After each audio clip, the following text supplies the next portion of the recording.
Have y'all seen Meek Mill's Twitter, bro? So after tweeting out that he got some real aggressive street music dropping,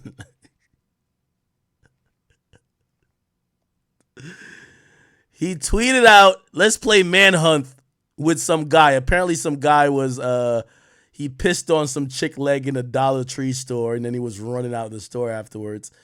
Meek says, "Let's play Manhunt with him in Philly today. I got 2 bands for his low, but you gotta connect."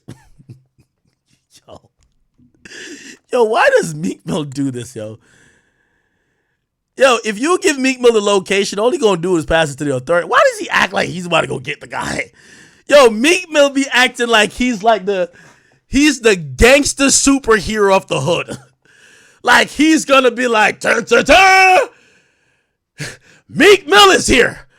Come out of that house right now. Like, what are you gonna do? Okay, he pissed on somebody's house. You got the location. What are you gonna do? You're gonna turn him into authorities. Like, what's up with this? Give me 2. I got 2 bands for the location. What the fuck? If you, first of all, low key, this is like putting a contract on somebody. So if somebody shoot this nigga and I thought Meek was gonna give me the 2 bands. This is a contracted hit for hire. You feel what I'm saying? Somebody screenshot this, because if I ever need to use some shit against Meek Mill in court, I like to. Nice screenshot right there. Sorry, chat. You feel me? I've been gaining evidence on Meek. Yo, one day, if I ever see Meek and him go to court, nigga, I'll just drop the file on here and be like, this nigga should be locked up for life. I'm a civilian. Anyway, he put out 2 bands on him. Then he says, okay. Then he said, why do people in the hood choose to beef with people they've known their whole life instead of people or systems they're against them? It's called self-hatred.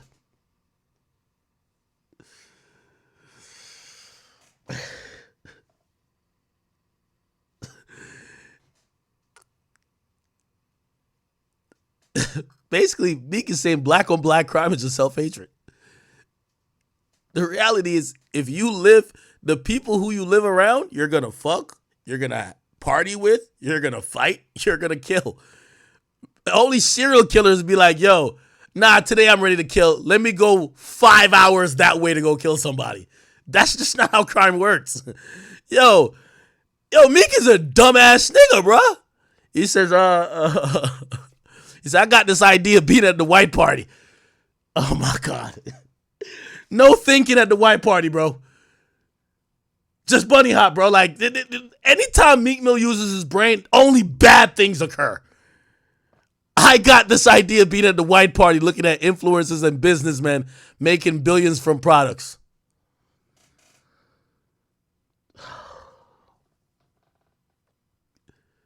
It took you to be there to figure this out. We have extreme engagement and influence.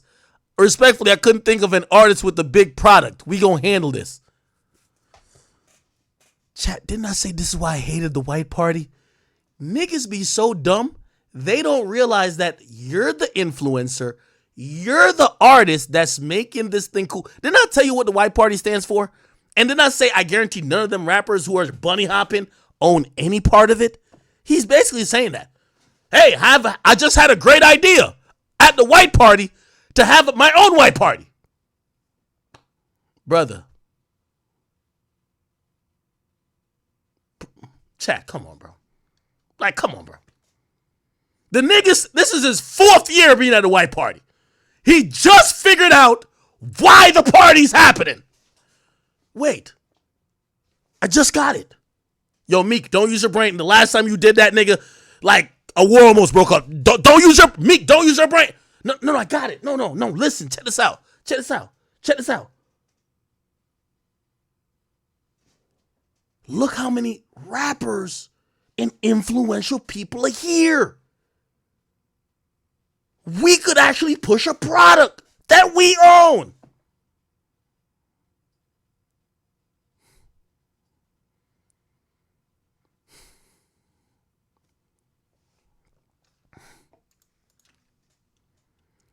Don't show me. This is why they say the age-old phrase or the age-old saying is that if you ever want to hide information from a Negro, put it in a book.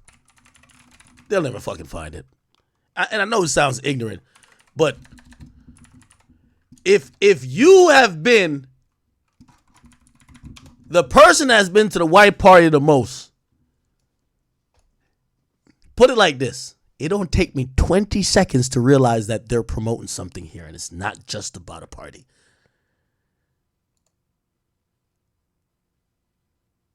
It doesn't take me the nigga got the shit he be performing, promoting his bio.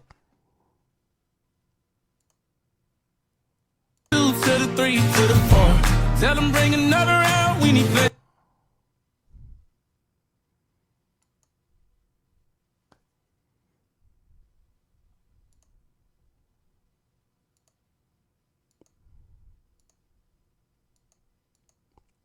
Anyway, chat, you can't teach stupid sometimes, bro. You just gotta, you got it, bro. You got it, bro.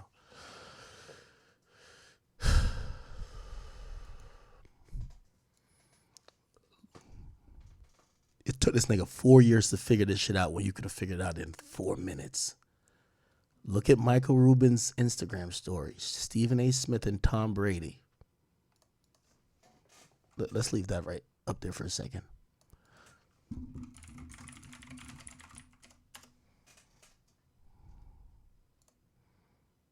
Tom Brady. First slide. Oh, Tom Brady just wants to party. Meek Mill, the only dumbass nigga at the party that want a party. Oh, I thought we here for a Diddy party. The sped again. Just Meek. The rum punch is over there in the fucking Ciroc. Go. We'll come over there in a second. Tom, I'm sorry for this dumbass nigga right here. I'm sorry. He got some clout though. We just got to use his ass to really get the bread. You know what I mean? Like, Meek, we're coming, Meek, we're coming. No, yeah, pour me a shot. Yeah. No, I didn't say bunny hop. Pour me a Tom, I'll be right back. Stupid ass motherfucker, bro. I swear, man. Look, it took him 4 years to realize they have a no holds barred exchange at Fanatics Fest.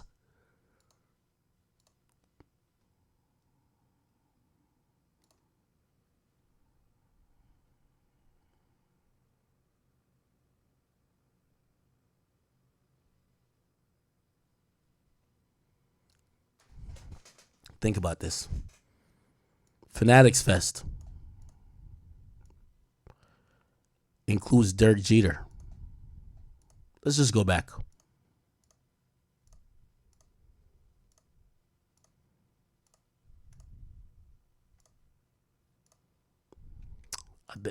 There's one of them with Derek Jeter. I believe Derek Jeter was here.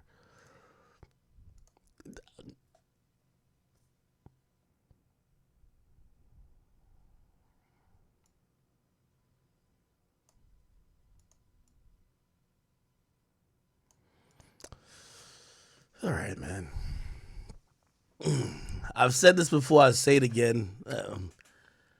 I think Michael Rubin is a genius because he's co-opted culture, hip-hop, and the presence of athletes and their influence to essentially promote his brand that none of those guys own. Fanatics is a company that's his billion-dollar play. It's his billion-dollar play. They're trying to challenge for a market. If you don't know what Fanatics is, we could watch a video on it.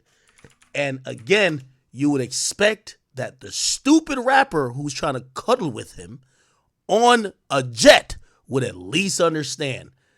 Let me see. Look. Is this? Oh, look. Is he talking about Fanatics here? Wix gives you a quick Google search. You know what I mean? Like 2 seconds of reading. He's been promoting this. A couple months ago, $27 billion. You got another funding you can talk about today. You got $1.5 billion that values your company at $31 billion. It just keeps going up. Well, we think we're just Fanatics valuation. while Meek Mill is saying, "Yo, give me a shot. Yo, let's take a picture, Michael Rubin. Give me a reverse Oreo hug." The value of the company keeps going up, $31 billion. The rappers think they're there to just be cool. Free drinks, hanging with other people. He probably flies them in like hoes. The company, which he won't give them a fucking percentage, $31 billion. Took him 4 years to figure out.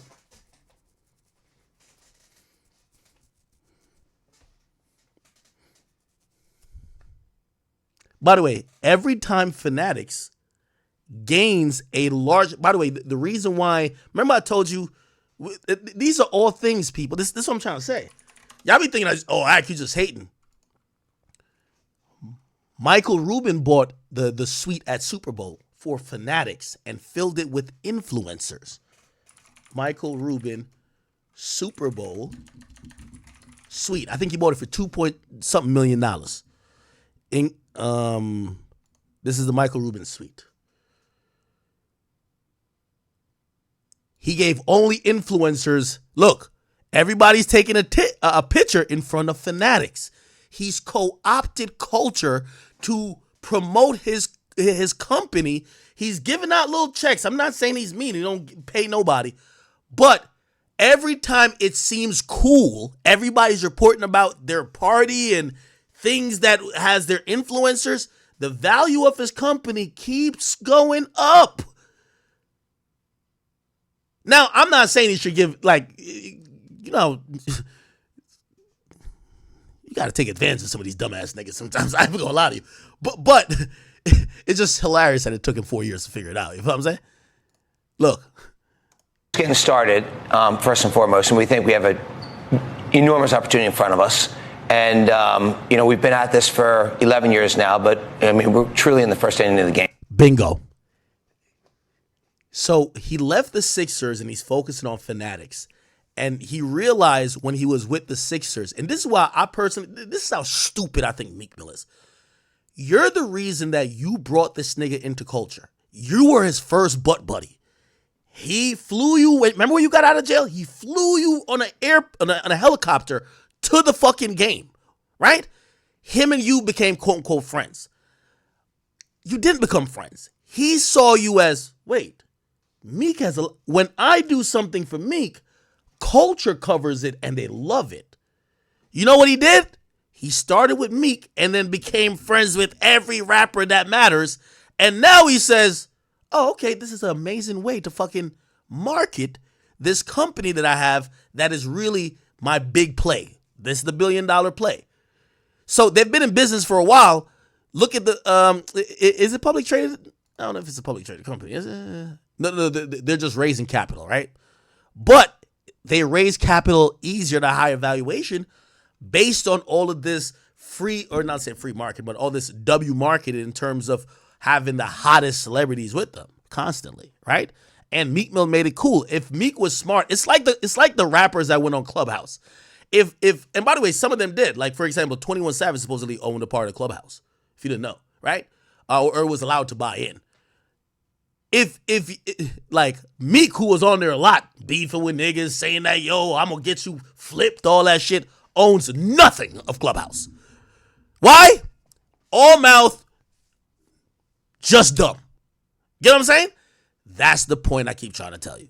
You get what I'm saying? Like, really, I think Meek deserves some percentage of Fanatics. This nigga you are the test case to make culture all think it's at least decently cool to fuck with this guy. Y'all ever heard about a white party before, like 4 or 5 years ago? Michael Rubin white party? You ever seen this many rappers chill with him? You ever seen everybody want to be around him? No. I saw Meek Mill first.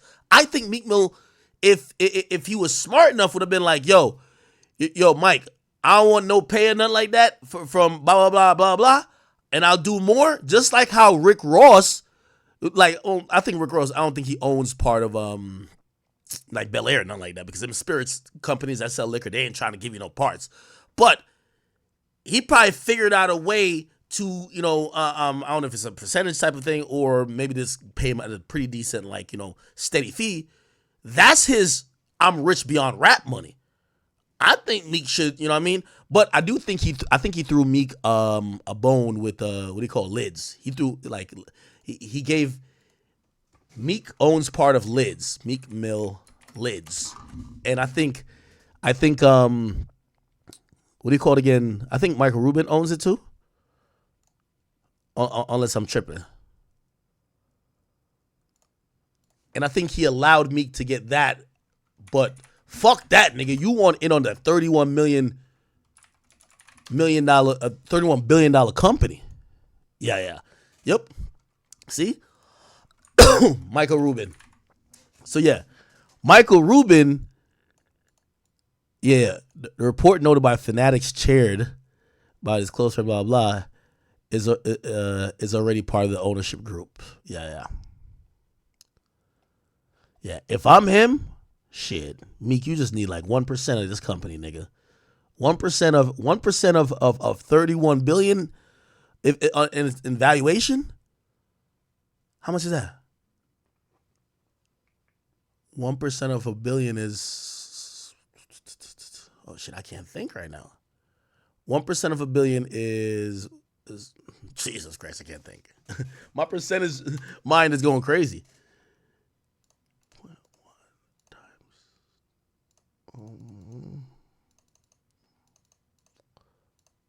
Oh, it's 10 million. So 1% of 1 billion is 10 million.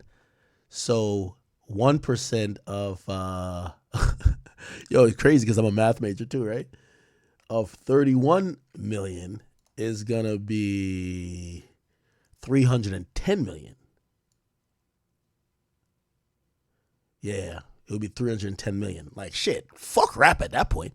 If you get 1% of Fanatics right now, nigga, that's what you need, Meek.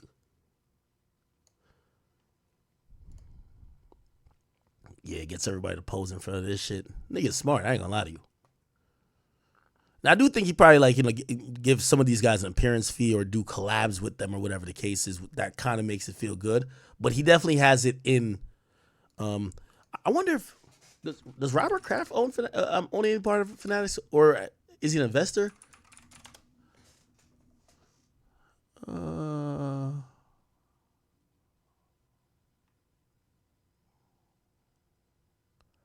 I think they might.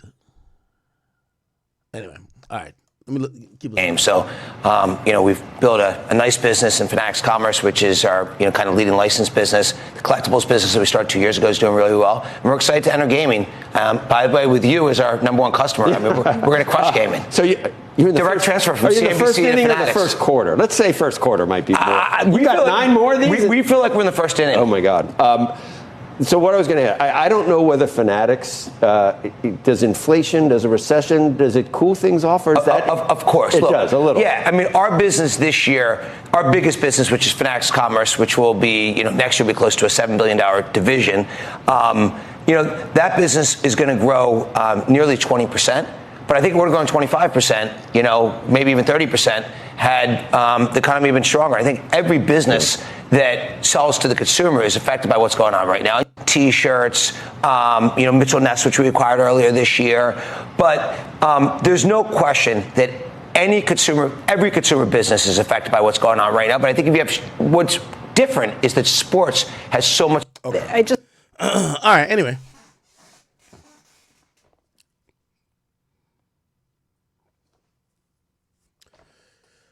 All right, what else did we not cover? Oh, we've been rocking, chat. 6 hours went by like nothing. Okay. Everybody been telling me go check out Daylight. Daylight's tweeting. What Daylight told about now? Daylight says he says he says Ja Rule effect activated.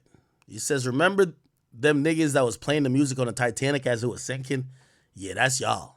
It's a few boat rafts left. Don't wait till it's too late. It's a large line in the sand now. And he said them, Ayo Light, I'm a miss, what? I'm a miss man. The battle world,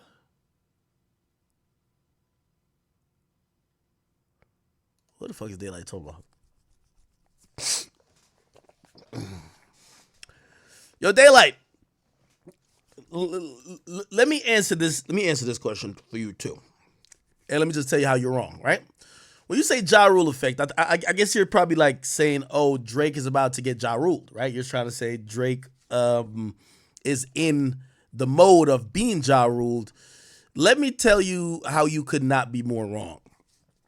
Now, for someone to be Ja Ruled, you have to get replaced. There's never a void in music, right? So one of the reasons why I think it's helped Drake, why he's been on top for this long, there's been nobody to replace him. There's nobody that wants to drop as frequently, that will do the things that there is going to be an archetype of a rapper that those things need to be done. The guy who hops on all the hot songs, who don't drop every 5 years, the guy who's ever present, the guy, there's always that's needed. He could never get replaced by a nigga who drops once every 5 years, a Kawhi Leonard ass nigga. And I'm talking about not only Kendrick, but I'm talking about J. Cole. They just don't do enough to replace him. If they did, it would have the potential of being that, right? If Kendrick came out and was now going to serve the R&B audience that Drake is usually serving, would serve the feature audience of new rappers coming up with hot songs that are hood songs or maybe whatever songs, and you know, some of the youth, like, give them features. Is he gonna be making his own albums, different waves? Okay, well, this is more for the girls this time, this is more for the rap fans, this is more for the explorative. Like, again, it would take all of that to replace that guy. Now, here's the thing with Ja Rule that a lot of people, I believe, did not really acknowledge. Number one, a lot of the things that Ja Rule did, 50 came and did too. So 50 was like, he was rapping like, yo, you on songs singing like the Cookie Monster. And primarily a lot of the hit songs 50 dropped after, he's singing, I'll take you to the candy shop. So 50 came and kind of checked off all the boxes that Ja Rule used to do. You forgot that, I mean, obviously she was a Hispanic woman that he was looking for, but when he signed Olivia, he was trying to kind of do the tough rapper R&B singer type of thing, just like how Ja Rule had that going on with people before, but notably J-Lo. So that's one of the things that I think, you know, it's I know the term Ja Rule sounds amazing because you want to feel like you're kind of coining it. The only way I think Drake gets replaced, it would take a versatile nigga that could sing, that could rap good enough, that could make hits, and is savvy enough to know when to hop on different people's hits and how to move in this culture. Unfortunately, all of the guys that we're talking about isn't that. They aren't that. So this is why, respectfully, there's always a super lane for Drake, because Drake is serving 10 audiences. I don't know if Drake has a board where he's like, all right, I haven't given niggas any dancehall in 5 years. I'm back on the dancehall wave. Okay, what haven't I done? I haven't been to the UK in a while. Back on the UK wave. All right, the Atlanta streets are dry. Let's link up with Atlanta. Like, Drake checks so many different boxes, and he fulfills and serves those bases. It's impossible to get him out of here if you don't serve the base, because those fans aren't going to say, we won't fuck with Drake no more, but have no replacement. They need a replacement. And if the replacement isn't who you think is Ja Rule and Drake, how could he get Ja Ruled? Do you get what I'm saying? By the way, I think X could have been that. I think X could have been that. I'm sorry to tell you, I do think X could have been that. I 100% think X could have been that, respectfully. But we haven't seen an archetype of anybody that fulfills the attributes that's needed to really Ja Rule Drake, where people are like, we're off of this, we're on to this. You said add Daylight to Discord? I don't think Daylight want to come argue with me. I'd argue with him. I'll argue with you. Daylight, you listen to me, bro? If you listen, you can hop on. Pause. You can hop on and we can argue. My nigga, I ain't gonna lie to you. Like, it's crazy how people, like, imagine saying you're gonna Ja Rule a guy, which his last album, which by the way, it's been accepted better over time. 60% of the album is R&B. 60% of the album he's singing. How you gonna Ja Rule the guy who dropped an album that is doing good and people like it, but it's 60% singing and you don't sing? You don't make R&B. How the fuck could you Ja Rule him? How are you going to Ja Rule the guy who has gotten people used to an album or two a year? And matter of fact, some people are even rumbling now. Man, why we ain't getting no Drake new music in a while? When we get 3 songs from you, we feel like we've been fed for 3 years. How are you going to Ja Rule that guy? You got to tell me how you Ja Rule, because you would have to pick up the pace that he does. Or who else is picking up the pace that he does? Then we all know part of the game. Jay did it. Wayne did it. The guy at the top, he always adds, he's the world star. He adds gasoline to other people coming up with other bops from other regions. He does features. From Jay getting on Jeezy Go Crazy to Wayne remixing nigga songs. Is the rapper that's Ja Ruling him gonna do a feature even for one of the niggas that came on stage? Huh? So how could he be Ja Ruled?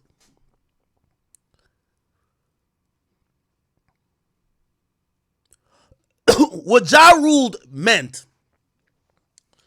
was a culture shift from people thinking Ja Rule was cool and liking what Ja Rule did and thinking somebody else was realer and did it better. And also that person was seemingly surrounded with a group of people, like obviously 50 with Aftermath and everything else and Eminem. And maybe you might think that, okay, well, part of the Ja Rule effect is, well, Drake does look lonely right now. Like, Drake don't look like he got no backing.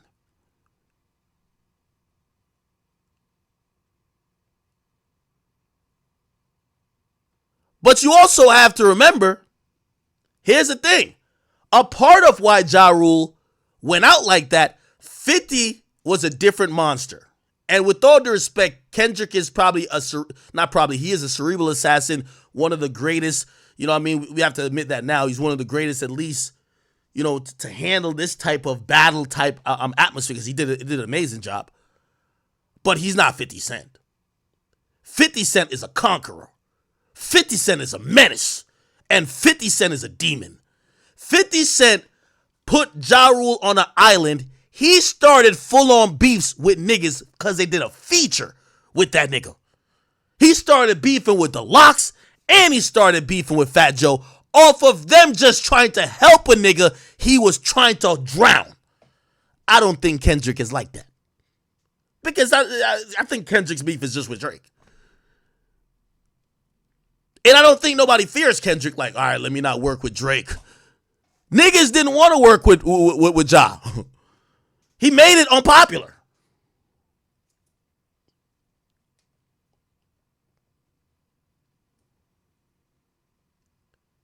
$50 literally made it unpopular where it's like, yo, this guy isn't cool. And if you work with him, I'm fucking you up too.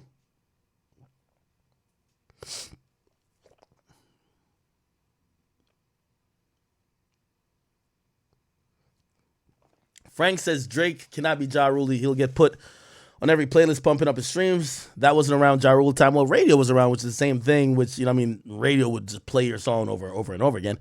He says him not having a number one song again, I don't think can happen.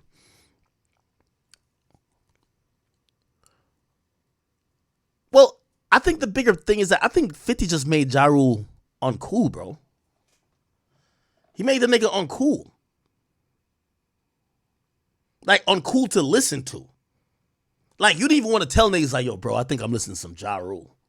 Like, niggas like, what? I don't see him like that yet. Okay.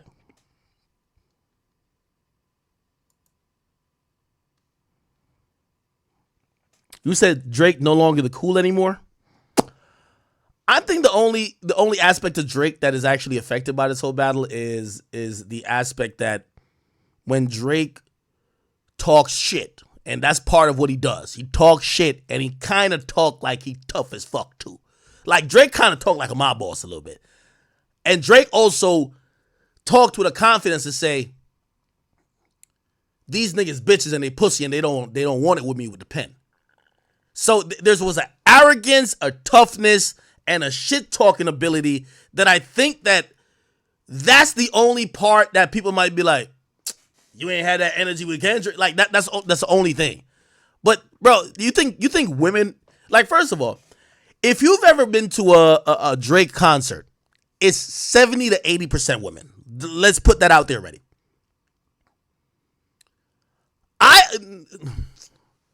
Who was I talking to? Because they were comparing Travis Scott concert to Drake's concert. And I had to explain to them, I said, the difference is when you go to Drake's concert, bro, it's a bunch of women, bro. He has a lot of women there. Like those songs y'all call pop songs brings out a lot of women. Travis Scott has a lot of white boys there. Travis Scott concert, a lot of white boys. Drake's concert, a shit ton of women. If y'all think there's women who are saying, nah, I'm not finna go listen to Jaden no more. I ain't gonna listen to Marvin, whatever song they like that's R&B because of Kendrick. Nah. The best point to make about Drake is that, all right, we're gonna see how we talk shit after this. Right? Like, let's see, you know, because you know how niggas gonna be like, you said what? It's one of those things. But other than that, nigga got mad. Like, the other 80% of shit that Drake does, like, I ain't gonna lie, I like when Drake do dancehall. You think that a battle is gonna make me be like, nah, I don't want to hear it no more? I like his R&B shit. It don't matter. Now, put it like this. I think a song, and let me give you an example, a song like Mob Ties, Sick of These Niggas, or a song like 5 AM in Toronto, it's like I could load every gun with bullet that fire backwards, still wouldn't lose a single rapper. Like, we like when Drake pop his shit too. I think we don't know how Drake gonna pop shit, but that, or we're waiting for that. And that's what people think might not be as effective as it used to be, but the rest of his arsenal is always gonna be effective.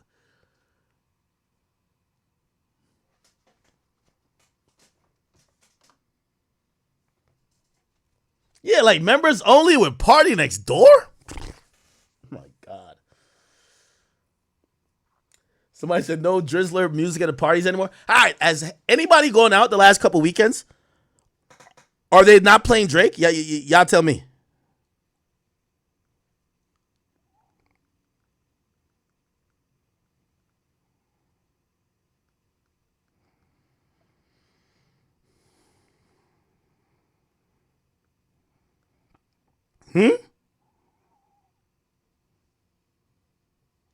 You said Drake is banned in Brooklyn. Stop it.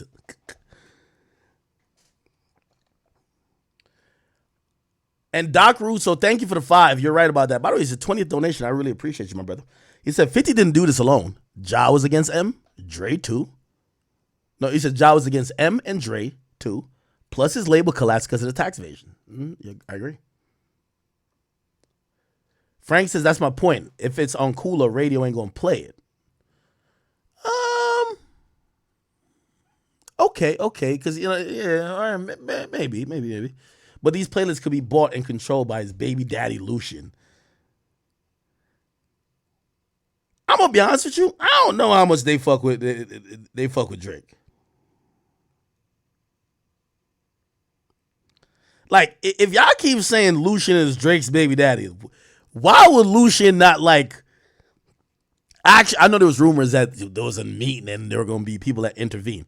Why wouldn't Lucian basically call up Spotify and say, if y'all playlist, if what y'all is saying is true, if y'all playlist not like us, that is killing our artist career, we'll do A, B, C, and D.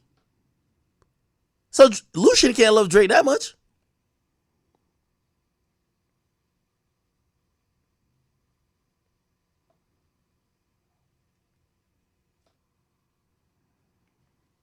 Okay. What else? Love Smith says, ask the Fed. I'm not Fed. Oh, Roy Wana says Jay invested $350 million years ago in Fanatics. Did he? Oh shit. Jay-Z, $350 million Fanatics. Oh wow. Jay announced, not gonna lie, Jay know where the money is at, bro. Oh, this is right after he did the deal with NFL. Oh my God, yo, Jay know where the money is at. But you see how they treat Jay-Z versus Meek Mill? That's how they treat a boss versus a worker. No, Michael Rubin ain't walking up to Jay saying, bunny hop for me, nigga. Meek Mill, bunny hop, make me a drink. Like all type of weird shit. You feel what I'm saying? Yeah, now Jay, one thing I'm going to say about Jay, that nigga, I mean, Future said it right. They said Jay-Z going to get the money. He ain't going to tell you how to go get it. Jay going to get the money and then be like, yeah, I got it, nigga. He'd be like, yo, how'd you get it? Like, yo, what door you went in? He'd be like, nigga, find out yourself, bro. I'm going to catch you later, bro. I got to go. Jay always going to get to the fucking bread. Jay always gets to the Skrilla, man.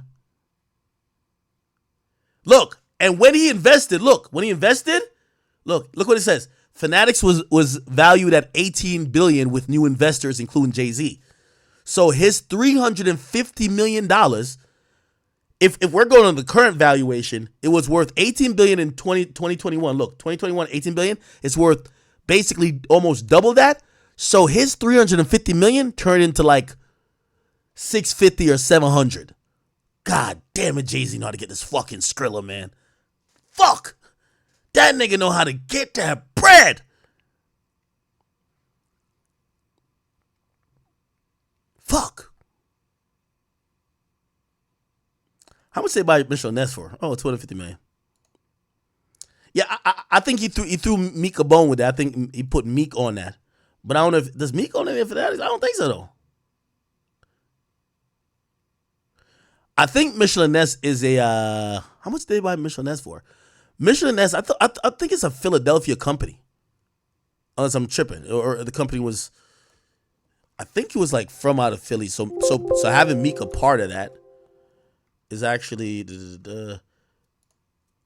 damn. Michelin Ness made $70 million in profit the year before they got bought. Oh, that's fire. Oh, it was $250 million they bought it for. Okay. And Jay-Z was in part of that deal too. Fuck.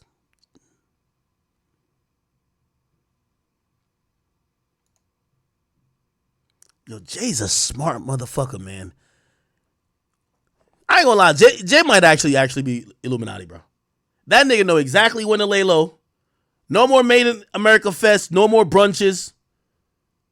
Did he get in trouble? He like,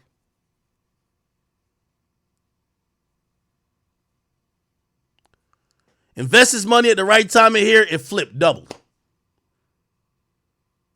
Jay don't make a fucking wrong move. Him and Jack Dorsey invested in Square.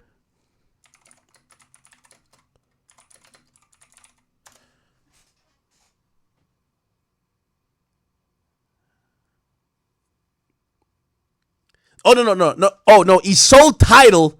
He bought Tidal for $56 million and sold Tidal for $306 million. God damn it, Jay know how to get to the bread. He bought, the nigga bought, yeah, that's why people say his $300 million bar tab to rub shoulders with Jay-Z. Look, many people assume that Twitter was the reason for blah, blah, blah, but it was really Square. So he put Jay-Z also, so he bought Tidal and then put Jay-Z on the board for Square. And then I seen both of them niggas walking on the beach. Jay-Z, Jack Dorsey, beach. When you see Jack Dorsey and Jay-Z chilling, there's no bunny hop going on, nigga. It's straight money plays. When you see Meek Mill and these niggas I'm hanging, bunny hopping. Straight bunny hopping. Yo, Jay know how to get to the bread, dog. I'm a pocket watcher for real.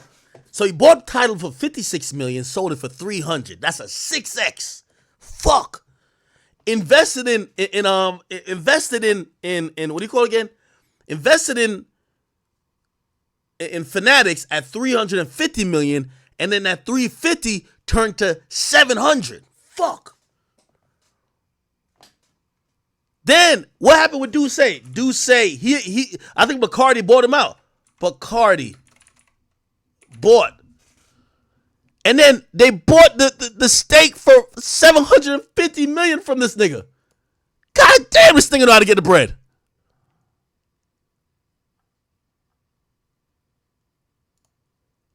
Holy shit.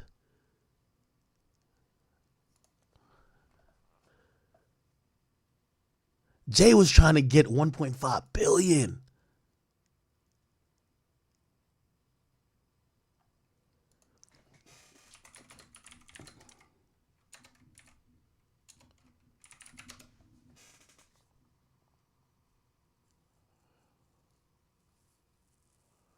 How much did Jay spend on like Duce? Did he start it by himself or did he acquire from somebody else?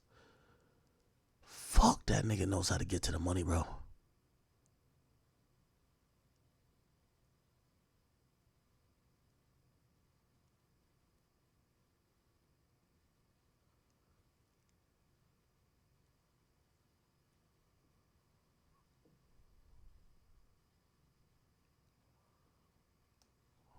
Fuck. How much? And then they bought a $200 million house. How much is this house worth now? Let me go look. Jay-Z $200 million house. God damn it, man.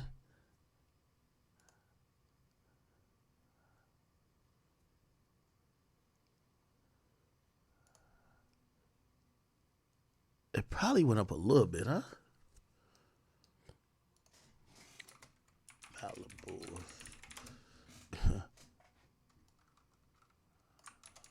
Jesus, here we go. Let's look at that bitch on Zillow. Oh, it ain't gonna show. It ain't gonna show the shit. Yeah, them type of shit don't even get listed. You don't get listed on Zillow, right? God damn it, man. Motherfucking Jay-Z.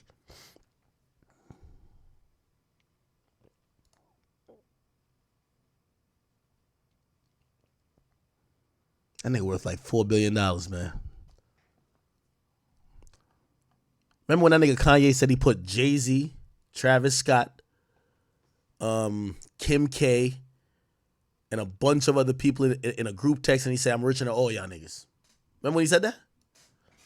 Kanye group chat richer.